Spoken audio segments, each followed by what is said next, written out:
Alors, pour mobiliser un maximum de personnes sur les conditions de travail qu'endurent les intervenants à domicile, entre les temps de trajet, la rémunération, c'est un métier qui n'est pas facile et je pense qu'on devrait les mettre plus en avant que ce qu'on offre. C'est des intervenants, enfin des salariés qui sont beaucoup sur la route. Les frais kilométriques ne sont pas forcément remboursés en totalité, voire pas du tout remboursés en totalité. C'est des gens qui mangent dans leur voiture quand elles peuvent manger. C'est des salaires qui sont au ras des pâquerettes. Donc, je pense que c'est assez explicite ce que je suis en train d'expliquer. Donc, pour moi, c'est des conditions de travail plus que déplorables. En 2021, ça s'approche de l'esclavage.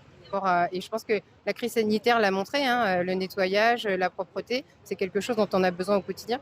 Donc, c'est primordial de les mettre plus en avant que ce qu'on connaît aujourd'hui. Effectivement, c'est un métier qui n'est pas facile. C'est un métier où, comme j'ai dit tout à l'heure, on passe beaucoup de temps sur la route pour un salaire qui n'est pas mirobolant.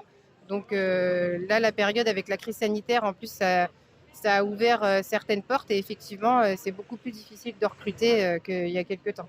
Oui, chez O2, par exemple, c'est beaucoup plus compliqué cette année par rapport à la crise sanitaire, le pass sanitaire, les conditions, etc., que les autres années. Sachant que le mois de septembre, c'est toujours un mois très compliqué, parce que chez O2, effectivement, il y a du ménage, mais nous, les intervenants font aussi de la garde d'enfants, de l'accompagnement aux seniors. C'est vraiment du multimétier.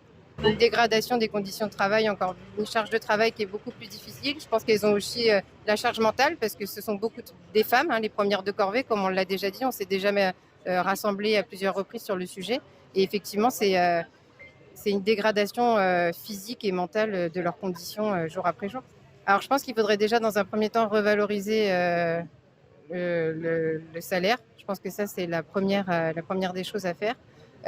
Ensuite, je pense qu'il faudrait diminuer le temps de travail, 32 heures. Je pense que c'est largement suffisant. Quand on fait 7 ou 8 heures de ménage d'affilée, je ne suis pas sûre qu'à la fin de la journée, on a encore toute sa tête et toutes ses pleines capacités pour pouvoir aussi allier vie privée et vie professionnelle.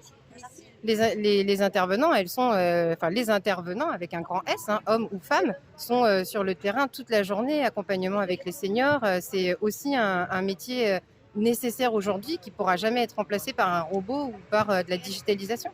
Donc c'est l'être humain qu'il faut mettre en avant.